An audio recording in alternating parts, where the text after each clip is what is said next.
My brothers and sisters in Christ, I greet you in His saving name. We huddle together today in His promises. He has assured us He will never leave us nor forsake us.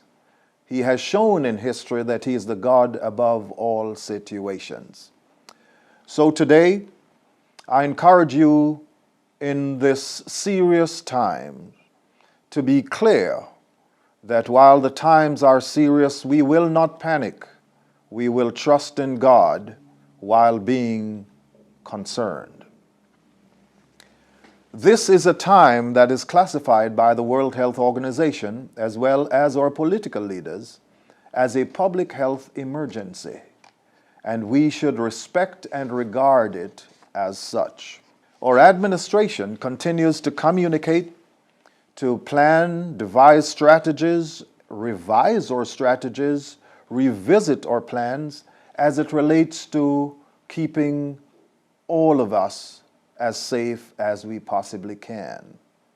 What we do is that we have to devise strategies that will keep our members safe, our workers at our office safe, separate strategies for our ABC Christian bookstore, strategies for our retirement home, and just keep planning and revisiting these strategies as our government continue to make new overarching decisions that impact our plans and our strategies. While we're concerned, we will not panic. Why? Because the Lord is our keeper. The Lord who watched over Israel and promised them, even during the times of the plagues in Egypt, that they will not come nigh thy dwelling. We know we serve the same God. He has the same abilities, and His integrity never changes. Nonetheless, I encourage that each one of us will be responsible. Be responsible. We have to follow the public health guidelines. We have to sanitize. We must keep these guidelines clear in our minds. Wash our hands frequently. We must sneeze responsibly.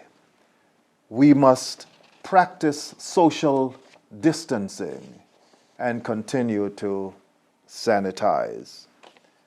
We do this not just for ourselves, but we do this as a part of our responsibility to our society and to those around us. We are our brother's keeper. These are unusual times because the fact is that decisions are being made to manage the risk exposure by our leaders, and as such, to encourage social distancing. And these decisions impact more and more gatherings to include gatherings for worship. This Sabbath, our churches will be closed. And this is on the advice of the nation's chief medical officer that has been speaking to and addressing and requiring the cancellation of gatherings, and these gatherings now impact our churches. This the government sees as prudent and necessary to manage the risk exposure and managing this menacing risk of this virus. Even while the doors of the sanctuaries will be closed, we are still a church. And so the church is not defined by our gathering in a building. We will still be in worship in our homes. We will still be praising God. We will still be singing and praying and praising. While you do this in your families, do remember those who are single and have no families to gather with. So do contact them and be in touch with them on the telephone. Have them join you in worship on the speakerphone facility. Call shut-in members. Pray with them and for them. We are encouraging pastors to continue using the facility of live streaming if their churches have that facility. They will do this without the congregation present in the church building, but pastors are encouraged to still preach from their pulpits. And as members in your homes, you can follow this through the streaming facility. We encourage you to go to the Ontario Conference's website, and you will see a list of churches from which the streaming services will be offered. We encourage you as you worship in your families, in your homes this weekend, to pray especially for our healthcare workers. They are at the front lines of this battle. They are as exposed, or even more exposed, than the regular citizen. Pray for them. Many of them are members of our churches. They are out there on the front lines of the battle, carrying out health ministry in a special way. Pray for God's protection over them. Pray for those who have been infected by the virus, that God will have His mercy poured out on them so that they can find healing and find salvation. Finally, I ask you to pray that God will show you the opportunities that can emerge from this crisis.